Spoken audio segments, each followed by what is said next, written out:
말씀 듣기 전에 한 번 더 기도하시겠습니다.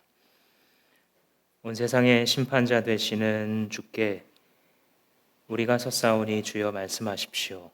종들이 듣겠습니다. 예수님의 이름으로 기도합니다. 아멘. 지옥이라는 드라마가 많은 사람들의 입에 오르내리고 있나 봅니다. 여러분들 가운데서도 세계적으로 또 유명해진 그런 드라마라고 하는데, 드라마의 세팅은 이렇습니다.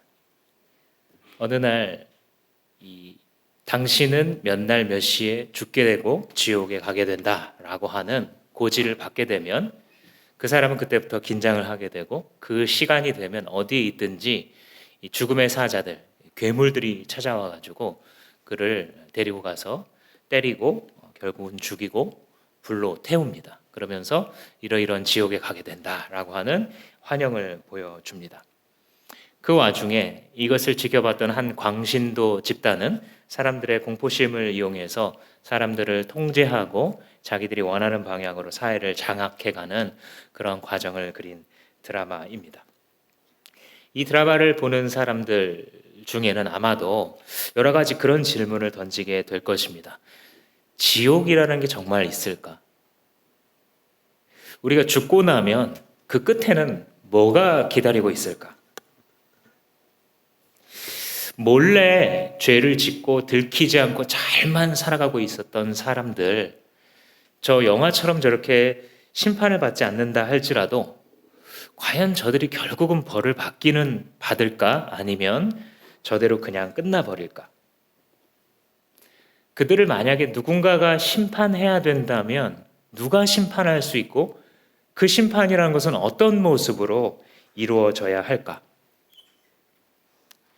종교들은 과연 우리에게 이들에 대해서 무엇이라고 말해줄 수 있는가? 종교는 진리에 대해서 말을 해주고 있는가? 혹은 아니면 그 진리를 이용해서 자기들의 고상한 사업을 해나가고 있는 것인가? 아마 이런 질문들이 이 시리즈를 접하는 사람들에게 많이들 던져질 것입니다. 꼭 이 영화를 보지 않는다 손 치더라도 우리가 던질 만한 질문들이죠. 우리의 삶의 끝에는 무엇이 있을까?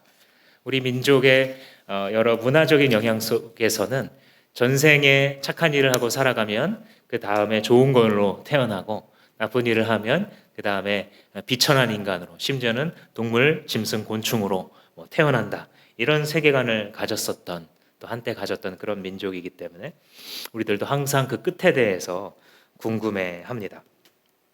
성경은 오늘 분명히 우리에게 이야기를 해줍니다. 이 모든 것의 끝에는 심판이 있다. 창조주 하나님께서 심판자가 되신다. 우리가 세상을 살아가면서 살아갔던 모든 순간들은 하나님의 책에 기록될 것이다. 그리고 그 기록된 책의 내용대로 우리는 주님 앞에서 선고를 듣게 될 것이다. 등등이 오늘 요한계시록이 이 끝을 향해 가면서 마지막에 있는 최후 심판에 대해서 가르쳐주는 메시지입니다. 사랑하는 여러분, 여러분들은 어떻게 믿고 계십니까? 그리고 어떻게 그것을 적용하여 받아들이고 계십니까? 내가 살아가는 이 삶의 끝에 무엇이 있는가?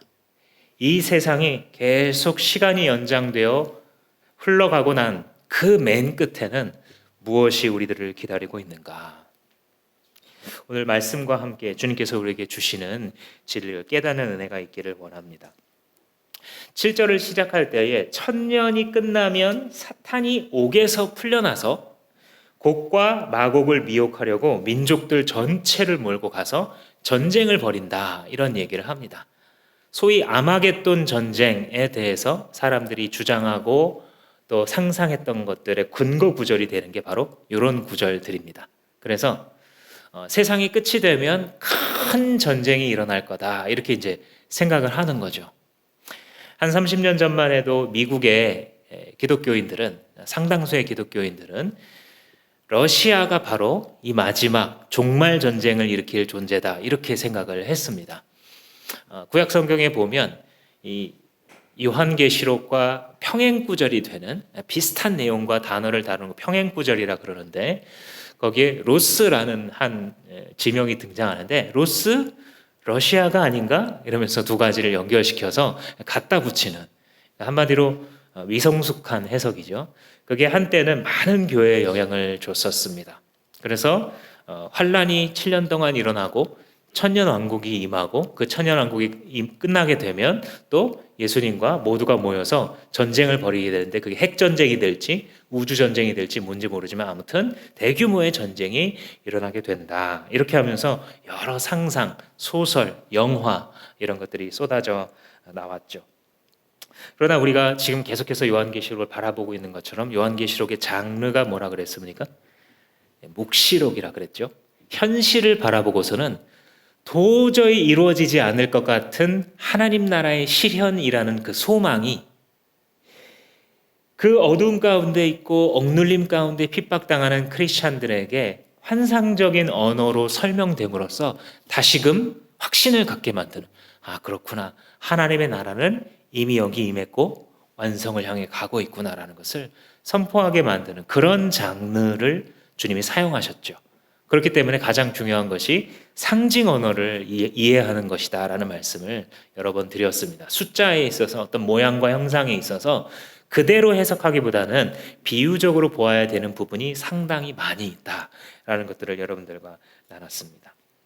그래서 천년이 끝나면 사탄이 옥에서 풀려난다. 이게 도대체 무슨 뜻인가? 이 천년이라는 것은 앞에도 계속 나온 것처럼 꽤 오랜 세월을 이야기합니다. 성경에 주께는 천년이 하루 같고 하루가 천년 같음을 잊지 말아라. 이게 무슨 말이죠? 우리가 봤을 때에는 천년처럼 긴 세월도 전능하신 지혜를 가지신 분이 봤을 때 한순간에 다 파악하고 한순간에 다 정리하고 통제하실 수 있는, 그게 하나님의 능력이다라는 거고요. 우리가 봤을 때에는 정말 한순간인 것 같은데 하나님께서는 그 한순간에 담겨있는 천년의 역사와 배경과 이 모든 것들을 다 아시고 또 그렇게 부르시는, 한마디로 통치자 중에 통치자다라는 말을 할 때 천년이라는 상징적인 숫자를 사용한 것이죠. 오늘 본문의 천년도 마찬가지로 상징적인 숫자입니다.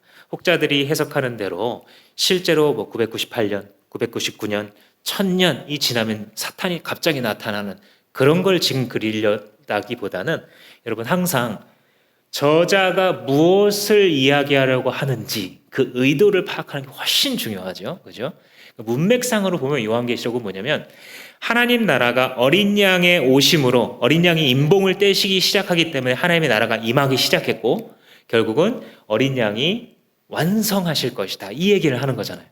그래서 그 사이를 살아가는 우리들의 이야기, 교회 시대의 이야기가 바로 천년이라는 단어 속에 들어가 있는 거예요. 그러니까 정리하자면 꽤 긴 기간 동안 예수님이 오심으로써 태어났던 교회는 예수님이 다시 오셔서 하나님 나라를 완성하는 시기까지 많은 핍박과 환난과 유혹과 영적 전쟁을 통과하게 될 것이다. 이 얘기예요, 결국은. 오늘 본문의 이 문맥을 보면 그런데 그 교회 시대가 끝나고 예수님이 재림하심으로 완성이 되는데 그 사이에 어떤 일이 있을 것이다 라고 얘기해요. 그게 뭐냐면 옥에서 사탄이 풀려나서 세상 거의 모든 민족을 미혹하는 순간을 말합니다. 이게 무슨 뜻이냐면 이전에 이 사탄 옛 뱀을 옥에 딱 가두어요. 어린 양이 오셔가지고 딱 싸움을 벌여가지고 옥에 가두거든요. 그래서 이 용이 더 이상 무제한의 권세를 벌일 수 없도록 딱 목을 죄고 있는 겁니다. 이건 뭘 말하냐면 예수님께서 이 땅에 오셔서 십자가의 죽으심과 부활로 말미암아 옛뱀인 이 마귀의 권세를 결정적으로 부서뜨린 걸 얘기합니다. 이 창세기에 보면 아담과 하와가 선악과를 먹고 타락하잖아요. 그때 이 뱀으로 형상화되어 있는 사단이 그들로 하여금 거짓말한 거잖아요. 야, 따먹어도 돼. 그럼으로써 하나님의 법을 떠나서 살게 만들었던 거죠. 근데 그 뱀의 권세, 이 거짓을 통해서 사람들을 넘어뜨리고 죽음과 죄의 권세로서 사람들을 짓누르고 두려움 속에 평생을 살아가게 하는 이 인간들을 예수께서 오셔서 죽음을 걷어내시는 거죠. 나를 따르는 자는 죽어도 살겠고 무릇 살아서 나를 믿는 자는 영생을 갖게 된다 라고 말씀하심으로써 사망을 짓밟으신 거예요. 그러니까 결정타를 날린 겁니다. 뱀은 치명상을 입었어요.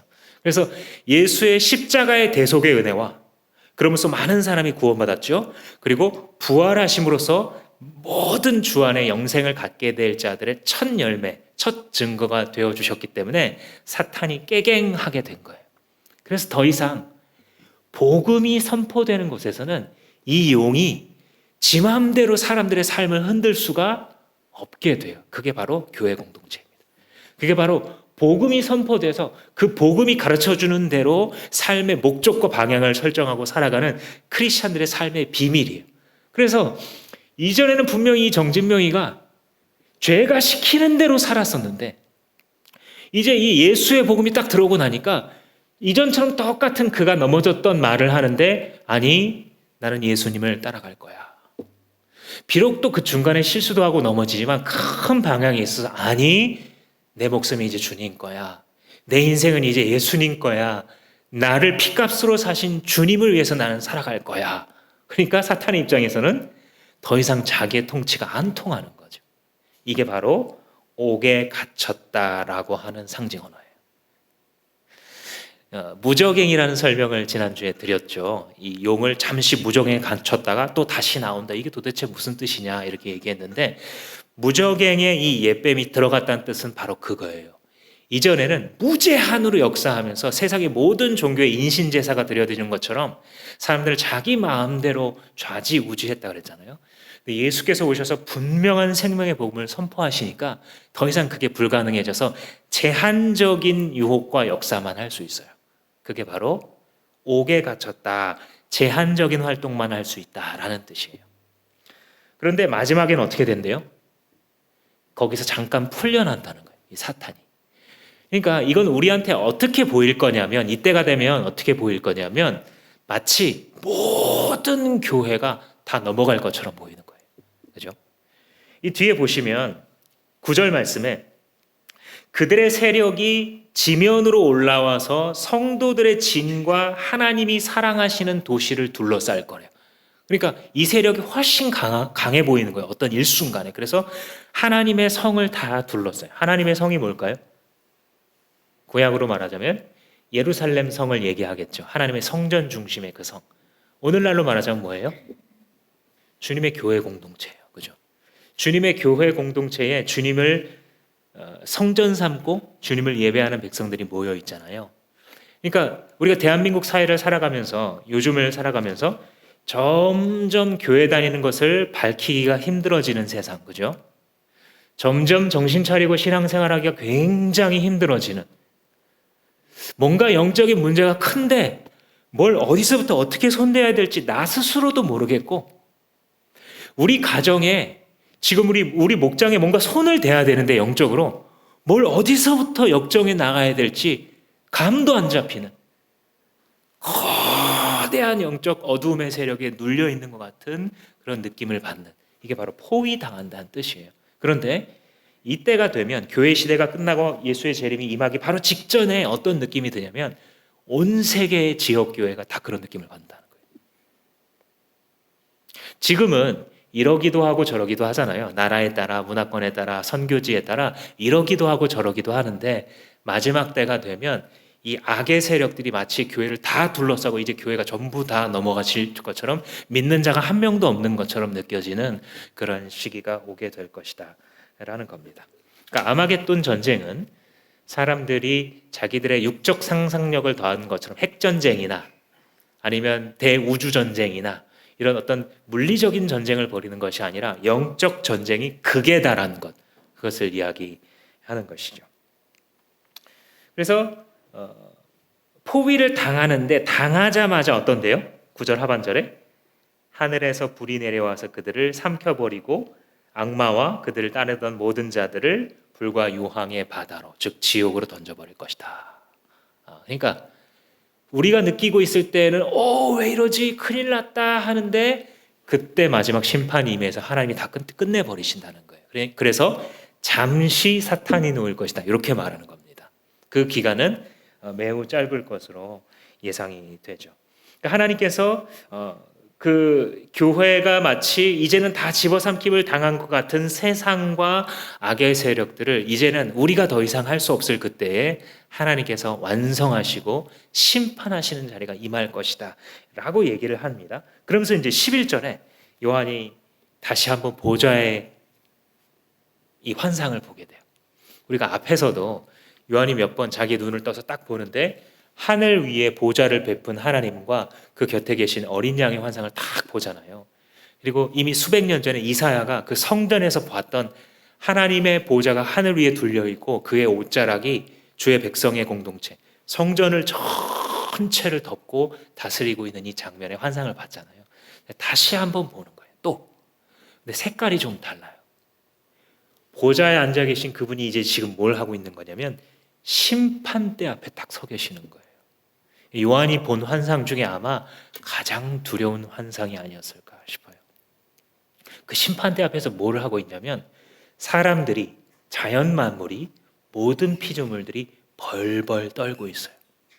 그래서 오늘 본문에 보면 뭐라고 얘기할 정도냐면 땅과 하늘이 그 앞에서 사라져버리고 이렇게 얘기해요. 이게 뭐냐면 이 원문에 헬라어의 원문을 읽어보면 그의 얼굴 앞으로부터 도망치고 이런 의미예요. 왜 도망쳐요? 두려우니까. 최후의 심판자 되시는 하나님 앞에 서는 것이 그렇게 두렵고 떨림으로 사람들에게 다가올 것이다 라고 얘기해요. 이거는 요한계시록과 성경 전체에서 막 얘기를 하거든요. 그래서 요한계시록 6장 같은 데 보면 여러분 두루마리 있죠. 지금은 책이 이렇게 이제 뒤에를 이렇게 묶어가지고 책으로 찍잖아요. 근데 옛날에는 이런 기술이 없기 때문에 그냥 양피지 같은 걸 돌돌돌돌 말았어요. 그래서 사해 사막 같은 데서 가끔 가다 그런 두루마리 문서가 발견되죠. 그런 것처럼 요한이 봤었던 이 요한계시록 6장에는 하늘과 땅이 둘둘둘둘 말려서 사라져 버린다는 거예요. 왜냐하면 이 세상은 너무나 악과 죄악의 흔적과 무고한 피가 흘려지는 것으로 가득한 거예요. 여러분 가끔 이 뉴스 보다가 피냄새 못 맡으세요? 이 세상 돌아가는 거 직장 다니시다가 피비린내 못 느끼세요? 느끼시죠? 죽음의 기운이 가득한 거 느껴지시죠? 도대체 이게 사람들이야? 이 느껴지시죠? 이 세상이라는 거 정말 무섭구나. 사람 죽는 거 눈 하나 깜짝 안 하는구나. 그래서 이 땅이 그런 거예요. 2021세기를 살아가는 대한민국 사회만 그런 것이 아니라 인류가 이 땅에 존재했던 이래로 에덴 동산을 잃어버린 그 이후로 사람들은 가인이 아벨을 쳐 죽이는 가장 가까운 형제인데도 살인하는 그게 첫 번째 이 후손들이 한 역사잖아요. 그 이후로 우리가 살아가는 우리의 삶이라는 것은 모든 사람이 모든 사람을 대하여 벌이는 전쟁이에요. 대한민국 사회의 젊은 남녀들이 지금 벌이는 이념 전쟁을 한번 보세요. 한국 남자 다 쓰레기, 한국 여자 다 쓸모없는. 이게 언제 어디서 갑자기 강조점이 달라질지는 모르겠는데 인류가 존재하는 한 항상 있었던 만인에 대한 전쟁을 보여주고 있는 거예요. 왜 그래요? 이 세상은 그만큼 죄와 억울한 피가 흘려진 것으로 가득한 곳이기에 이제 심판의 자리에 이르신 심판장 되시는 하나님 앞에 스스로 둘둘 말려 도망칠 수밖에 없다. 그래서 주님께서 그 옛 하늘과 옛 땅들을 다 심판하시고 21장에 보시면 새 하늘과 새 땅을 완성하시는 장면이 나옵니다. 이런 장면들을 한번 보면 여러분 한번 이렇게 적용해 보셨으면 좋겠어요. 나는 하나님의 보좌 앞에서 살아가고 있을까라는 질문이에요. 물론 하나님은 우리를 사랑하시고 우리를 부르신 게 맞아요. 그런데 하나님은 마지막 날에 심판자로 우리 앞에 서실 거예요. 방금 우리가 자녀들의 5명의 이름을 부르면서 너무나 또 귀하게 이 학습 입교를 하고 또 아이들의 언어지만 그 안에 신앙이 있는 거 보이시죠? 우리와 전혀 다를 바 없는 이미 영적으로 같은 수준이에요. 경험과 언어만 딸릴 뿐 주님 앞에서 이미 똑같은 신앙입니다. 한 명씩 이름을 부르면서 아이들이 나온 것처럼 주님의 심판대 앞에서 정진명 누구누구 주님 부르시는 거예요. 그리고 그 앞에서 심판하는 것이 미래라는 것을 다 알고 계시죠? 이 자리에 계신 VIP님들을 제외하고서는 성도라고 하는 이름이 있는 모든 분들은 이 사실을 믿고 있을 거예요. 성경이 기록하니까. 그런데 살고 계세요? 그렇게 살고 계세요? 지금 이 길 끝에 주님의 백보자 심판대가 기다리고 있다는 사실을 살고 계세요? 마치 마라토너가 저 끝에 결승점이 있다는 사실을 분명히 알고 있어서 달려가는 중에 꾸불꾸불한 길도 있고 직진할 수 있는 편한 도로도 있지만 어떤 길을 다니든 결승점을 생각하면서 체력 안배도 하고 물도 조금씩만 마셔가면서 모든 것을 절제하고 마지막 피니시 라인을 향하여서 도착점을 향하여서 달려가고 있는 그 끝에 하나님의 보좌가 내 시야에 있냐 그 말입니다. 오늘 우리가 그렇게 기도할 수 있어야 돼요. 주님 제가 끝을 보고 살게 해 주십시오. 지금 거쳐가는 이 소풍지와도 같은 우리의 인생의 굽이굽이 변곡점들이 마치 내가 영원한 집을 짓고 살아야 될 곳인 것처럼 뛴다면 잘못된 거잖아요. 그죠? 주님 우리에게는 마지막이 있습니다. 주님 우리에게는 최후 심판대를 통과하여 하나님 나라에 들어가는 피니시 라인이 있습니다. 그 결승점에 갈 때까지 체력 안배, 물질 안배, 나의 삶의 시간의 안배들 잘하며 살아가게 해 주십시오. 이렇게 기도해야 될 거예요. 주님, 내가 주님 두려운 줄도 모르고 어떻게 내가 이렇게 살 수 있습니까? 주님, 이 죄인이 이제 죄를 죄로도 느끼지 못하는데 주님 두려운 줄 알게 하소서. 이렇게 가슴을 찢을 수 있는 사람이 진짜 구원받은 사람이에요. 이렇게 가슴을 찢어 주 앞에 다시금 회개의 눈물을 흘릴 수 있는 사람이 역으로 이 심판대가 두렵지 않을 수 있는 사람입니다. 그런데 이제 보시면 12절에 부활이라는 얘기가 나와요. 나는 또 죽은 사람들이 큰 자나 작은 자나 할 것 없이 다 그 보좌에 서 있는 것을 보았습니다. 그리고 13절 말씀을 보시면 바다가 그 속에 죽은 사람들을 내놓았습니다. 그러니까 죽은 자들의 부활에 대해서 얘기를 해요. 여러분, 하나님의 심판대 앞에 서는 것은 죽었어도 다시 부활해서 주님 앞에 서는 거예요. 우리가 아까 사도신경으로 고백할 때 저리로서 산 자와 또 누구를? 죽은 자를 심판하러 오시리라. 그죠? 그러니까 이 세상 너무 살기 싫으니까 내가 그냥 내 인생을 끝내면 그게 끝이 아니에요. 그죠? 죽은 자도 다시 일으키세요. 그리고 다시 심판하세요. 주님께서. 사도신경 끝에 그러죠. 거룩한 공예와 몸이 다시 사는 것과 그러면서 이런 것들을 믿는다고 딱 말하잖아요. 몸이 다시 사는 게 예수님의 몸이 아닙니다. 우리들의 몸이에요. 예수를 믿은 자나 예수를 믿지 않은 자나 모두 우리들의 몸을 말하는 거예요. 이 몸을 주님께서 다시 살리셔서 주님이 심판하신다는 걸 우리는 매 예배 때마다 그렇게 고백을 하고 있는 것입니다. 예수님께서도 말씀하셨어요. 요한복음 같은 데 읽어보면 선한 일을 행한 자는 생명의 부활로 악한 일을 행한 자는 심판의 부활로 나아오리라. 그러니까 성경의 증거가 분명하죠. 악인들도 부활하는 게 맞구나. 악인이나 선인이나 다 주님 심판대 앞에 같이 서는구나라는 것을 알 수 있어요. 그래서 이제 죽음으로 끝나는 게 아니라는 걸 분명히 아셔야 돼요. 어떤 분들은 이제 막연하게 그런 생각하고 계신 것 같아요.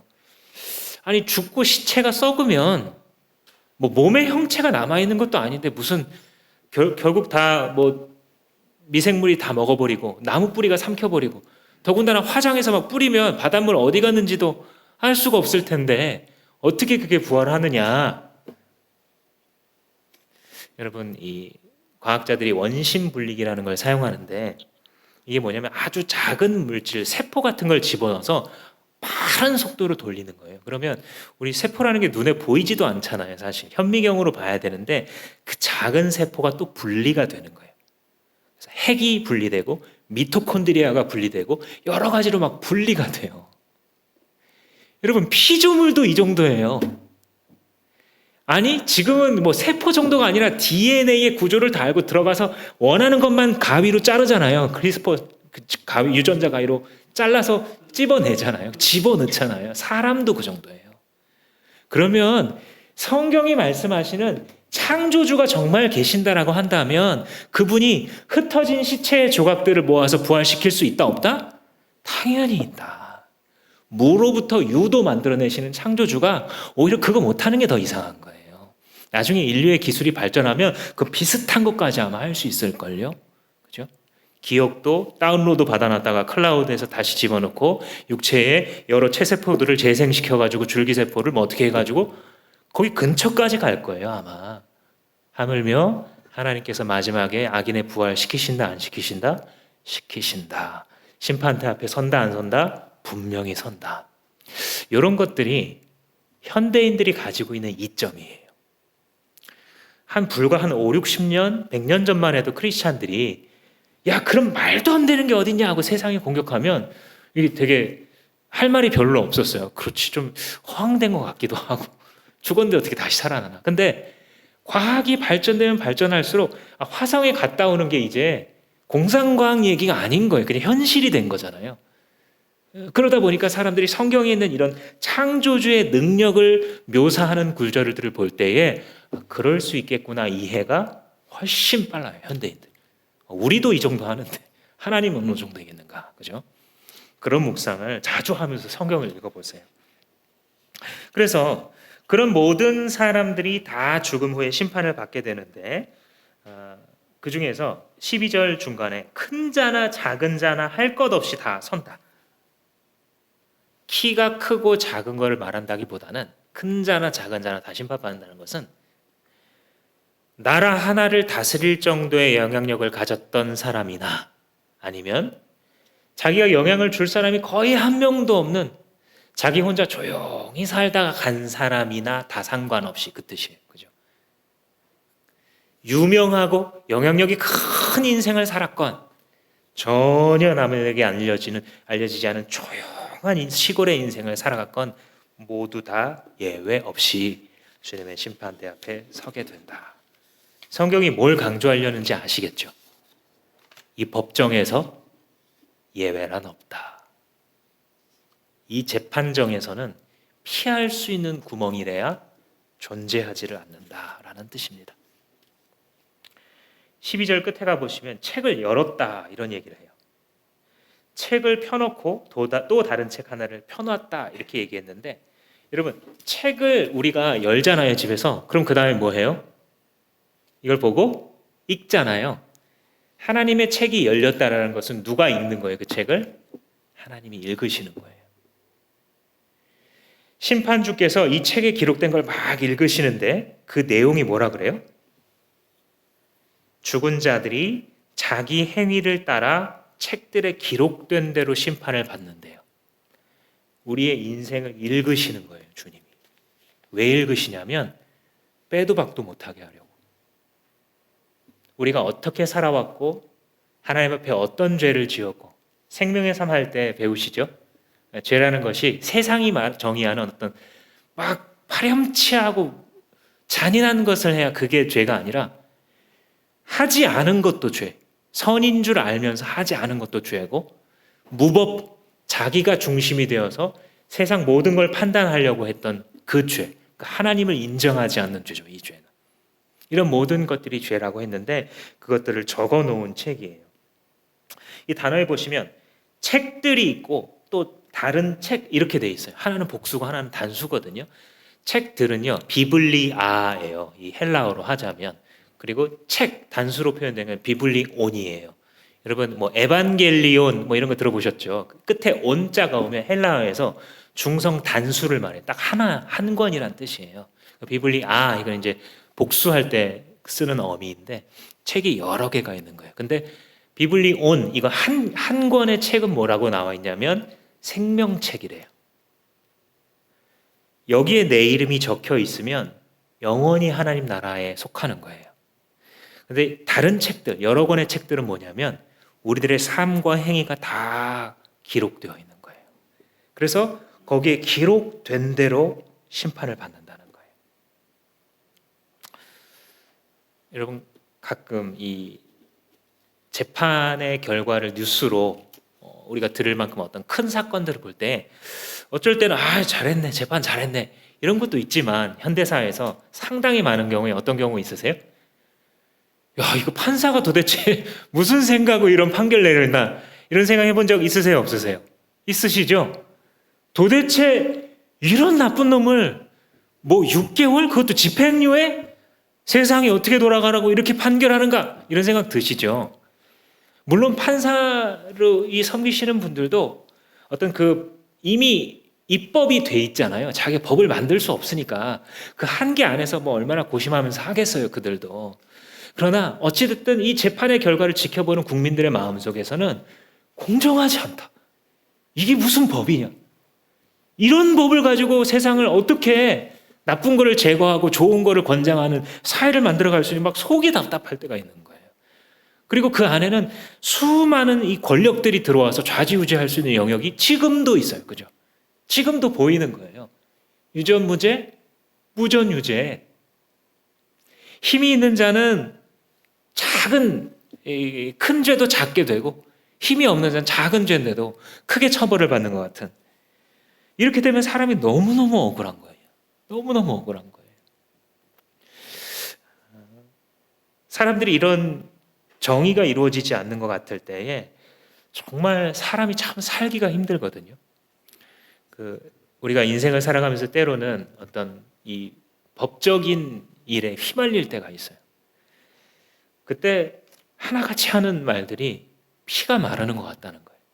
왜 그러냐면 그런 거와 상관없이 살아갔을 때는 법이 약하고 억울한 사람 편인 줄로 알았던 거예요. 또 변호사를 사면 이 변호사가 알아서 증거 수집도 해주고 나를 위한 논리도 다 만들어주고 그래서 재판정에서 내가 억울하고 난 정말 죄 안 지었으니까 나를 딱 보호해주고 그 정도는 돼 있겠지라고 기대하고 있다가 실제 자기가 한번 겪게 되면 혹은 내 곁에서 가까운 사람이 한번 겪는 모습을 보면 환상이 다 깨지는 거죠. 이런 거구나. 세상의 법이라는 게 이 정도밖에 안 되는 거구나 라는 걸 바로 깨닫죠. 그러면서 이 세상에 대한 울분과 좌절을 갖게 돼요. 그런데 참 이상하죠. 인간이 이렇게 억울하다라고 하는 건 도대체 어디서 올까요? 이 세상에 살아가는 많은 동식물 중에서 나 억울해 이렇게 말할 수 있는 다른 동물이 또 있을까요? 아니, 억울함이라는 것을 생각하고 관념할 수 있으려면 옳고 그른 게 판단이 돼야 되잖아요. 그죠? 이건 옳아, 이것은 진짜 아니지, 이게 판단이 돼야 되는데 누구만 그 판단을 해요? 모든 동물 중에? 인간만 추상적인 생각을 하면서 이거는 잘못된 거야 라는 관념을 딱 갖고 있어요. 저거는 좋은 거야 라는 관념을 갖고 있어요. 아무리 돌고래가 지능을 높아도요, 먹고 생존 본능에 있어서 IQ가 높은 거지 인간처럼 추상적인 관념을 가지고 사고하면서 이건 선이야, 이건 악이야 이렇게 말하지는 않잖아요. 그러면 인간은 왜 그런 생각 갖고 있을까요? 인간은 도대체 어디서 왔길래 우리가 지금까지 세상에서 말하는 대로의 어떤 지식으로 말하자면 우리는 우연의 산물이에요. 그죠? 우연의 산물이잖아요. 세상의 지식, 성경을 다 빼고 얘기하면 우리는 어느 날 갑자기 무생물에서 단세포 동물이 됐고 그 단세포 동물이 세포 분열을 하면서 포유류까지 진화를 해서 영장류가 되어서 어느 날 갑자기 인류가 되기 시작했고 그 다음에 현생 인류가 나왔고, 그러니까 이건 기가 막힌 어떤 자연, 어머니 자연의 우연에 의해서 내가 지금 이 땅을 살아가고 있는 거고, 어머니 자연이 보여주는 법칙이라는 것은 적자 생존, 살아남을 만한 어떤 능력이 있으면 살아남고 아니면 도태되고, 약육 강식, 강한 자가 약한 자를 먹으면서 계속해서 살아남고 약한 자는 도태되는 거. 그게 그냥 자연의 원리예요. 좋고 나쁨이 어디 있어요. 그냥 그게 우리의 삶의 방식인데. 그런데 왜 인간은 뭐가 옳으니 뭐가 그르니, 왜 강자가 약자를 짓밟는 거 보면 모든 사회, 모든 문화권을 다 떠나서 잘못됐다라고 느끼는지, 그 관념은 누가 가르쳐줬는지, 어디서 왔는지. 사람들은, 철학자들은 막 이게 사회적인 계약이라는 둥, 문화적인 학습이라는 둥, 그런데요, 설명이 다 되지 않아요. 문화가 다르고 사회적으로 그런 법규나 도덕을 정의하지 않았는데도 불구하고 사람은 억울함을 느껴요. 옳고 그름을 느끼고 있어요. 그래서 18세기에 칸트라는 철학자가 그랬잖아요. 인간의 마음속에는 다 최고선을 향한 그리움이 있다는 거예요. 그러니까 플라톤이 이상적인 세계, 유토피아 같은 걸 생각하면서 이데아라고 불렀는데, 이 근대 철학자인 칸트는 그걸 최고선이라고 부른 거예요. 그러니까 모든 것이 다 공정하고 올바른 상태인 이상적인 세계예요. 그런데 이 철학자가 가만히 세상을 아무리 둘러보고 공부를 해도 그런 건 없는 거예요, 이 현실에는. 그런데 내 마음속에 있는 거예요, 최고선을 갈망하는 마음이. 이거 도대체 어디서 왔느냐 고민하다가 그가 그렇게 말하게 돼요. 최고선에 대한 인간의 믿음과 갈망은 신과 그의 심판의 세계를 요청한다. 이렇게 말해요. 이해가 되시죠? 최고선을 너무너무 원하는데 그런 게 존재하지도 않는데 인간은 도대체 어디서 그걸 배워서 완전히 공정한 상태를 그리면서 살아가고 있냐는 거예요. 그리고 이 세상을 살아가면서 그렇게 죄를 짓고도 떵떵거리면서 단 한 번도 처벌받지 않는 사람이 그냥 저것으로 끝이라면 이 세상은 왜 이렇게 불공정한 거냐, 이걸 생각했을 때, 신의 존재가 맨 마지막에 심판해 줘야지만 우리 속에 있는 완전한 공정에 대한 우리의 갈망이 설명된다. 거기까지 간 거예요. 칸트는 성경을 믿는 기독교인이 아니에요.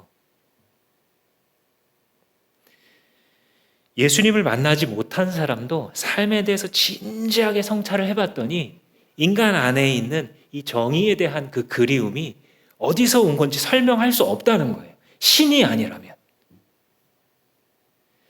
성경은 여기에 대해서 분명하게 이야기를 해줘요. 내가 주었다. 내 나라가 너희들에게 그 관념을, 그 정의라는, 그 온전한 심판이라는 갈망을 너희들의 영혼 속에 새겨놓았다라고 주님 말씀해 주시는 거예요. 그래서 성경은 사람이 쓸 수 없는 책이에요. 많은 종교들이 서로 경합하는 것처럼 사람들이 생각하지만 실제 비교 종교학을 공부해서 들어가면요, 사람이 어디서 왔고 어디로 가고 그 인생의 의미가 무엇이고 기원이 무엇이고 세계의 존재는 무엇이고 사람들의 관계는 의미가 무엇인지, 그래서 처음부터 끝까지 하나의 체계로 완전하게 설명할 수 있는 종교는 없어요, 여러분. 없어요.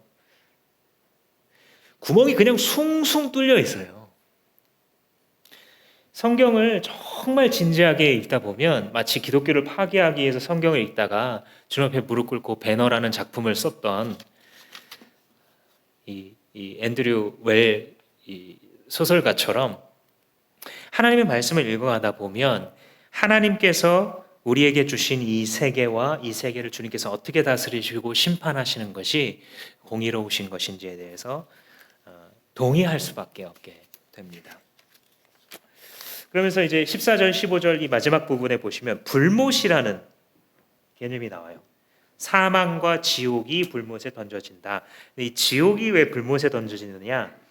지옥이라는 이 단어가요, 여기서는 이렇게 번역이 됐는데 개역개정 성경 이전의 성경을 읽어보시면 음부라고 번역이 돼 있어요. 영어 성경들을 읽어보시면 이 부분을 하데스 이렇게 그냥 번역을 해요. 왜 그러냐면 헬라어에 두 가지 단어가 있거든요. 게헨나, 요게 진짜 불지옥이에요, 우리가 알고 있는. 근데 하데스라는 단어는 불지옥을 말한다기보단 우리가 그동안 요한계시록에서 읽은 무저갱, 음부 이런 개념들 있죠. 그러니까 죽음의 장소를 얘기하는 거예요. 그러니까 무슨 말을 하는 거냐면 최후 심판 때 사탄도, 그리고 하나님께 순복하지 않았던 모든 사람들도, 그리고 사망이라는 개념과 영향력 자체도 다 심판하신다는 거예요, 하나님. 할렐루야. 우리의 삶에 지금도 도사리고 우리를 억누르고 있는 그 모든 걱정과 근심의 근원이 되는 이 사망이라는 것 자체도 주님께서 멸망시키신다고 분명히 말을 해요. 그런데 이게 결국 이제 이 불바다가 지옥을 얘기하는 거잖아요. 그런데 어떤 분들은 이 지옥에 대해서 성경을 읽으면서도 딴 생각이 나나 봐요. 어떤 생각이 나냐면, 아니 하나님이 사랑의 하나님이신데 지옥이라는 걸 만들어서 사람들을 거기다 몰아놓고 영원히 심판을 해? 그게 어떻게 사랑의 하나님이야? 이런 질문을 하는 분들이 많아졌던 거예요. 그래서 심지어는 꽤 유명한 신학자들이 뭘 주장하기 시작했냐면 영혼 멸절설. 그러니까 심판이 있기는 있는데 잠깐 봤다가 하나님이 지옥 자체를 그냥 없애준다는 거예요. 성경에 근거가 있냐고요? 전혀 없어요. 근데 왜 그렇게 주장하냐고요? 심정적으로 받아들여지지 않아서. 여러분, 인간이 내 마음에 안 든다고 해서 하나님 말씀이 바뀔 것 같으세요? 내가 이거 공정하지 않다고 말하면 정말 하나님이 공정하시지 않을 것 같으세요? 그렇지 않죠. 내 기준으로 내 인생 하나도 바꿀 수 없는 것처럼 이 온 세계와 하나님의 나라와 심판은 하나님이 말씀하시고 기록하신 바에서 1cm도 움직이지 않아요. 우리가 할 일은 받아들이는 거예요. 그래서 많은 사람들이 영혼이 멸절된다, 지옥이라는 것은 그냥 하나의 상징일 뿐이다 이런 말을 하지만 여러분 헷갈리시면 예수님의 말씀을 기억하세요. 복음서에 마태, 마가, 누가복음에 다 기록되어 있어요. 예수님이 뭐라고 말씀하셨냐면 그 중에 하나, 만일 내 눈이 범죄케 하거든 두 눈을 빼내버리라. 눈이 없는 채로 하나님 나라에 들어가는 것이 두 눈을 다 가진 채로 지옥에 가는 것보다 나으니라. 거기서는 구더기도 죽지 않고 불도 꺼지지 않느니라. 어떠세요? 지옥이 없어진다고 얘기하시나요? 예수님께서? 우리는 기독교인들은 출발 자체가 주님의 말씀을 믿음으로써 시작한 자인데 믿고 나서 성경의 오늘날 이 21세기를 살아가는 현대인들의 감성에 기분 나쁘게 만드는 것들을 이렇게 잘라주는 해석자들이 있어요. 너무 믿기 쉽게 만들어주는 거예요. 근데 그것은 사탄의 속임수예요. 여러분, 그런 곳에서 말씀 들으시면 안 됩니다. 말씀에 있는 것을 그대로 강해한다고 말을 하는데 이 뜻이 무엇인가를 풀어주는 말씀이 실제로 나로 하여금 하나님을 배우게 만드는 거예요. 그래서 이 지옥이라는 것은 내가 그런 어떤 논리를 가지고 왈가왈부할 수 있는 것이 아니라 하나님께서 주신 그대로가 우리의 현실이 된다는 사실을 우리는 기억할 수 있어야 됩니다. 그래서 이 사망과 주님을 믿지 않은 모든 자들과 사탄의 존재 자체도 이 지옥에 던져지는데 그걸 피할 수 있는 유일한 방법이 15절에 기록되어 있습니다. 이 생명책에 기록되는 것이에요. 아까 말한 한 권의 책 있죠. 비블리온. 거기 기록되는 거예요. 여기는 지금 생명책에 기록되지 않은 사람은 다 지옥에 던져진다 이렇게 얘기하잖아요. 그 역도 성립하는 거예요. 거기 기록된 사람은 들어가지 않는 거예요. 지옥에 들어가지 않는 거예요. 생명책에 기록됐기 때문에 우리는 하나님 나라에 들어가게 되는 것입니다. 여러분, 제가 어렸을 때 아버지가 용돈을 주시면서 야, 너 왼쪽에는 아빠가 용돈을 주거나 네가 구두 닦기 해가지고 돈 벌고 있지? 그거 수입하고 다 적어라. 그리고 오른쪽에는 네가 과자 사 먹은 거 어디 가서 뭐 오락한 거 다 적어라 하고 수입 지출을 이렇게 이제 적게 하시더라고요. 알고 보니까 이게 나중에는 가계부도 또 그렇게 하는 거예요. 나중에 어른이 돼서 돈을 벌 때에도 수입과 지출을 이렇게 기록하고 정확하게 잘 관리하라는 거죠. 자기 그거 이제 키워주신 건데 나중에 보니까 결국은 회사와 모든 조직도 다 그걸 하고 있어요. 그죠? 수입 지출을 쓰고 재무제표를 쓰잖아요. 대차대조표를 쓰잖아요. 그래서 자산과 이 채무가 다 투명하게 드러나게 하고 좋은 기업일수록 어떻게 해요? 그게 정확하죠. 하나님의 책 어떨 것 같으세요? 대차대조가? 빈틈이 없겠죠. 그죠? 빈틈이 없겠죠. 하나님께서 그 책에 기록할 때는 하나님의 책을 이보다 더 정확할 수 없는 방식으로 기록을 하시고 특히 생명책에 기록될 때는 오직 예수의 보혈을 의지하는 자들의 이름이 거기 써 있는 거예요. 우리가 지금까지 지난주, 지지난주에 여러분들과 여러분 계속해서 나눈 것처럼 오직 주님의 이름을 믿고 받아들일 때 예수 그리스도를 나의 구원자로 믿기로 작정할 때 나의 이름이 그 비블리온 생명책에 다 기록이 되는 거예요. 근데 그게 기록되는 순간 비블리아 다른 책들에 무슨 현상이 일어나냐면 지워지는 현상이 일어나요. TV 보다 보면 욕이나 비속어하면 어떻게 해요? 공영방송이나 이런 데서는 삐 소리 삐 처리를 해주잖아요. 그래서 안 들리게, 그래서 사람들이 불편하지 않게 해주는데, 예수님의 보혈이 하는 일이 삐, 내가 분명히 살고 그 죄를 짓긴 지었었거든요, 내 인생에서. 근데 예수 그리스도를 믿고 주님, 내 죄를 대신해서 주님이 죄값을 다 담당하셨지요, 이걸 받아들이고 주님의 공로를 인정하는 순간 그게 정말 내 것이 되어서 생명책에는 기록되고, 다른 내 삶의 책, 하나님의 책에 기록되었던 죄들은 삐 하면서 지워지는 거예요. 그래서 주님께서 원래 책을 읽으신다 그랬잖아요. 그래서 한 명씩 읽는 거예요. 정진명하고 그 다음에 이렇게 쭉 읽을 때 책을 이렇게 보시고서 나를 다시 이렇게 보고 웃으세요. 너는 죄가 없네. 진명이, 너는 죄가 없네. 저는 아마 그 자리에서 울음을 터뜨릴 것 같아요. 주님, 저는 죄인인데요.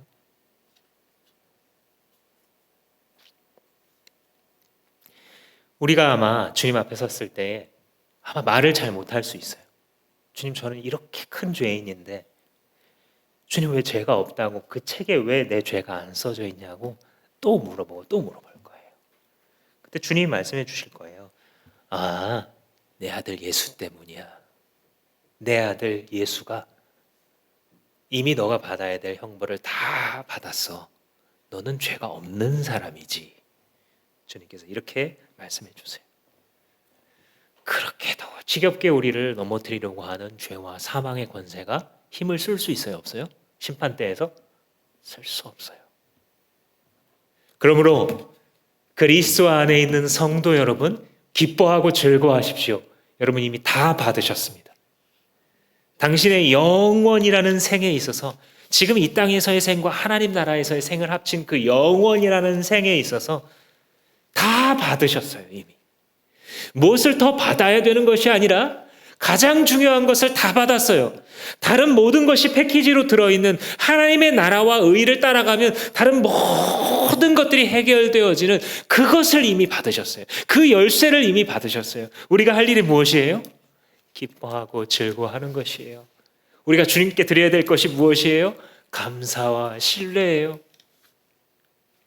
주님께서 내게 어떤 길을 주시던 간에 이 사망을 삼켜버리신 이 어린 양을 따라서 어린 양의 노래를 부르며 오늘도 내일도 살아가는 것입니다. 사랑하는 성도 여러분, 주 예수 안에 있을 때에 어둠은 빛에 삼킨 바가 되었습니다. 당신이 구원받았을 때 당신의 이름은 하나님의 책에, 생명책에 기록되었습니다. 당신이 지었던 모든 죄들은 하나님의 책에서 그리스도의 공로 때문에 지워졌습니다. 오늘 내가 다시 넘어지며 범죄한다 할 때에 우리가 할 일은, 그러므로 내가 이런 죄를 지었기 때문에 주님의 얼굴을 낯짝을 볼 일이 없다 하고 잘난 척하는 것이 아니라 재빨리 다시 엎드리는 것, 그거 하나뿐이에요.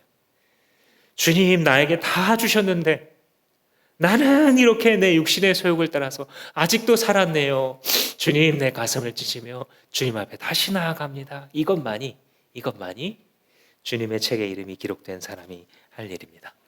이 시간 기도하시겠습니다. 기도할 때에 하나님 앞에서 그런 장면을 생각해 보세요. 최후의 심판대가 임할 때에 나는 무슨 느낌이 들까? 하나님의 심판대 앞에 섰을 때 나는 무슨 생각을 할까? 그런데 주님께서는 나에게 지금 그 심판대가 무엇이라고 내게 얘기해 주고 계시는가? 만약 예수 그리스도를 교회는 다니시지만 아직 내 마음의 구주와 주인으로 합당한 자리로 모시지 않은 분은 이 시간 예수님께 나의 주인이 되어 달라고 고백하세요. 그리고 이미 주인으로 모시고 계신 분들은, 주님, 이 삶 내 거 아닙니다. 주님, 내가 마치 끝이 없는 자인 것처럼 여기서 살아가려고 하지 않겠습니다. 마지막을 바라보며, 피니시 라인을 바라보며 주님 앞에서, 주님의 임재 앞에서 살아가겠습니다라고 다 같이 한번 기도하시겠습니다.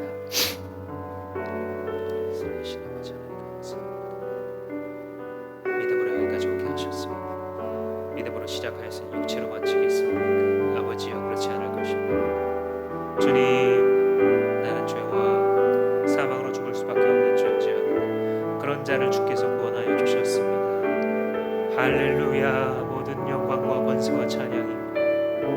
보좌에 앉으신 우리 하나님과 어린 양에게 돌아가기를, 주여 내가 비록 넘어지고 주님의 마음을 아프게 하고 배신하며 충성하지 못할 때에라도 주님 버리지 아니하시고 주님의 은혜로 다시 부르시며 하나님의 나라에 눈을 들게 하시는 주님이시오니 주여 같이 살아가게 하옵소서.